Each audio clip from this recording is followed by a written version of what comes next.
Hello everyone, this is the World Cup podcast. I am Mitko, and in the next minutes I will give you all the news about IO's most elite tournament.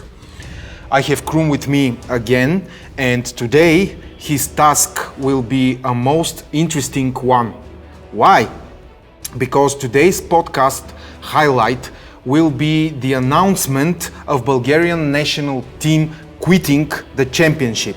Hello Krum, nice to have you here again. Hi.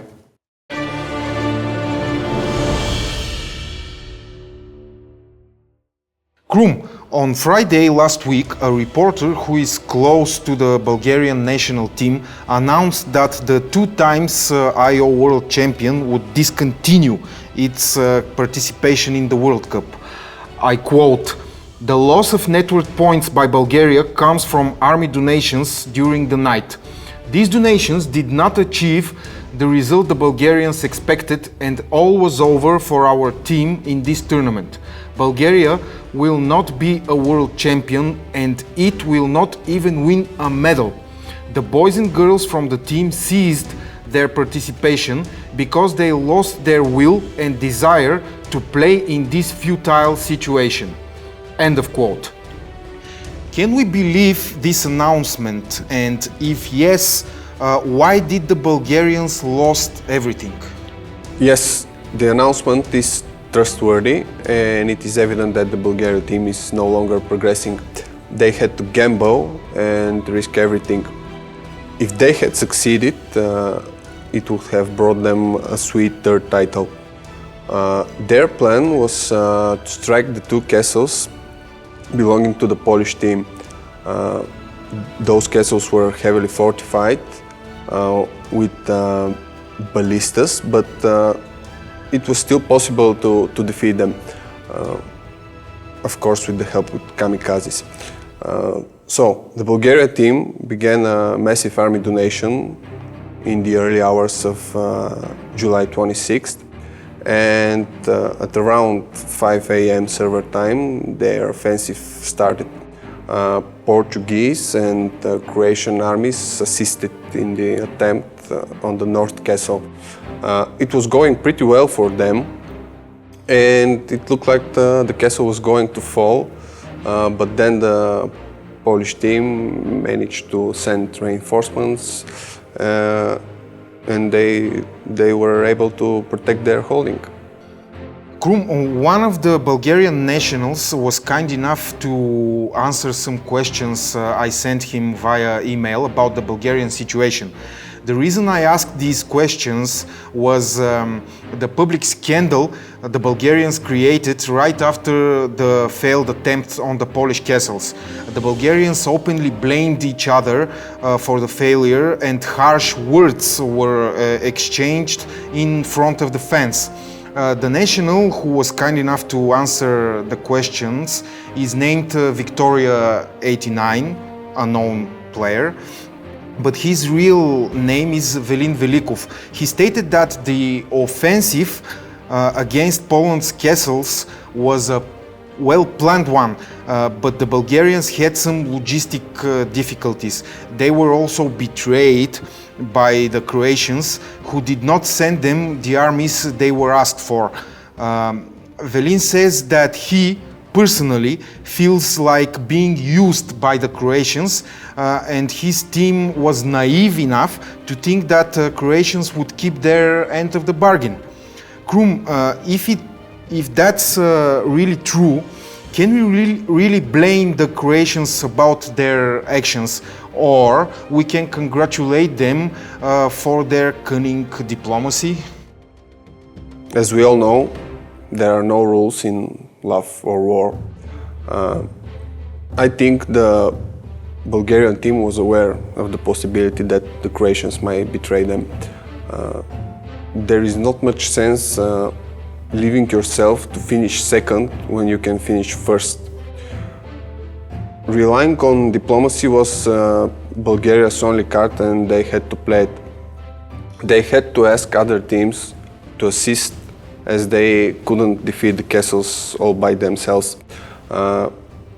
Trying and failing is better than not trying at all, The end result is the same, but you know you've had the guts to attempt it.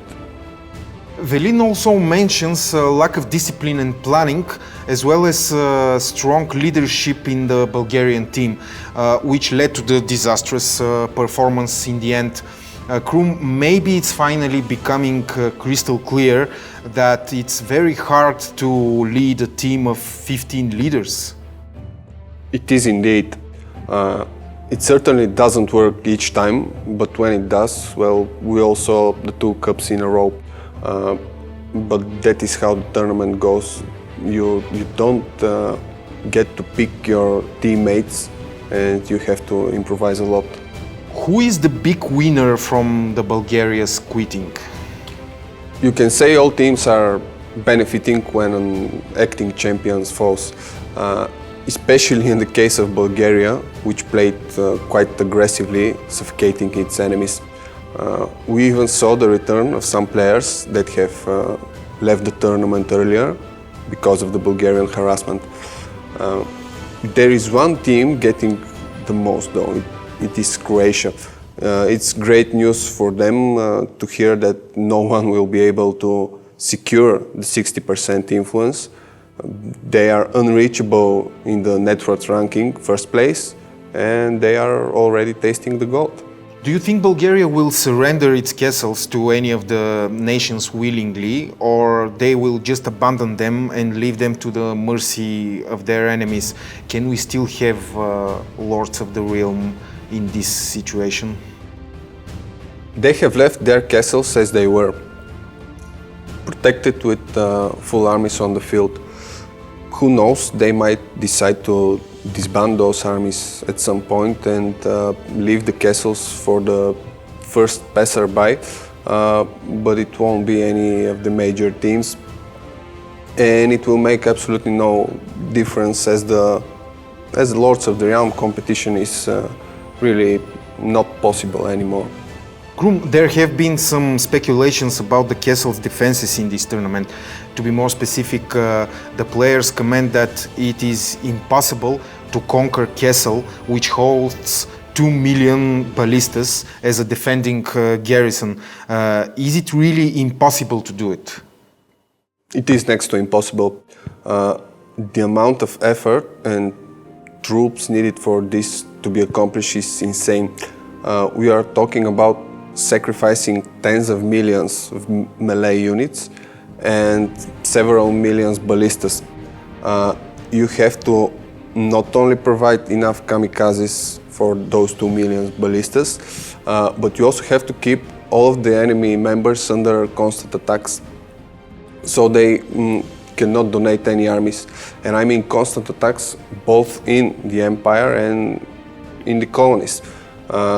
And we can see that this has to be accomplished quite well, because it is what failed the Bulgarian team. Some of the Polish members were not blocked, and they managed to donate some of their armies to the castle, and it was protected. Krum, this is without a doubt the most interesting World Cup we had so far. Who will win?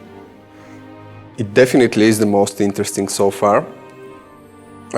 Being the first championship to be determined by network points makes it quite special in the history page of Imperia Online World Cup.